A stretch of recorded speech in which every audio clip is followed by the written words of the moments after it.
I was called by the funeral home this week to do a funeral unlike any I've ever done before.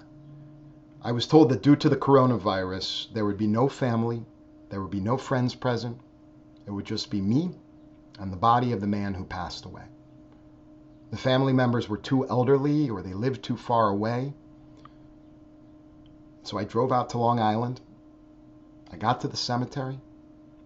I watched as the cemetery staff took the casket out of the hearse and lowered it into the grave. I was told to wait in my car because of worries about the virus. When they were finished, they walked away. I got out of my car. I walked to the grave by myself, and I stood there. I thought, who was this person? What was their life like? What mattered to them?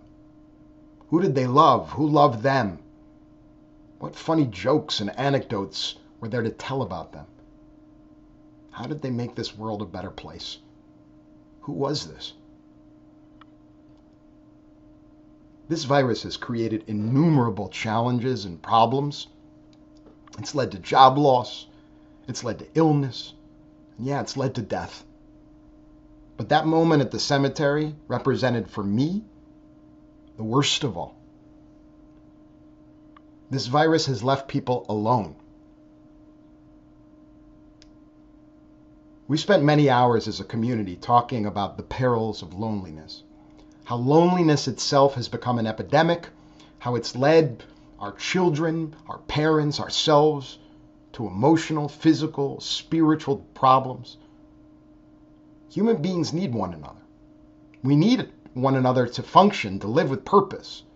And by denying us the ability to get together, to be together, this virus has created great mayhem. But here's the thing. When this does end, and it will, I fear that we're going to forget the lessons that this moment in our history has taught us. We need to care more about ensuring that no one is lonely.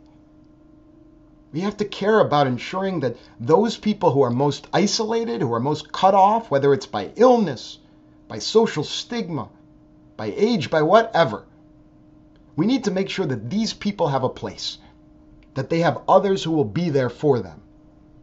You think this isolation is tough? There are many people in our own community who deal with this sense of loneliness and isolation all of the time.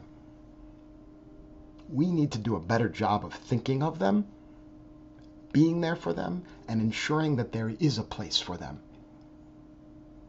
A number of years ago, a bat mitzvah student's father came up to me and said he was incredibly happy with all that the synagogue had done for his daughter. But now she didn't need it. She didn't need this place anymore because she found her spirituality elsewhere. And so he was leaving the synagogue, but he wanted me to know no hard feelings. His family just finished what they came to get. And I looked at him and I said, is that what the synagogue is for? Is that what any community is for? Is the purpose of a community simply what we can take from it? Or is the purpose of a community our obligation, our responsibility to all those beyond us, to those who need it? I wish that I was the only man standing at that man's funeral. I wish there were family and friends there as well. But I came back from that experience with a renewed commitment to ensuring that people around me will never have to experience that kind of loneliness. The people around me will never have to feel as if no one is around. Hine ma tovu manayim shevet achim gam yachad. We say that every Friday night. How wonderful, how good it is for brothers, for sisters, for friends, for strangers to be together. We should add how important it is for us to ensure that that happens.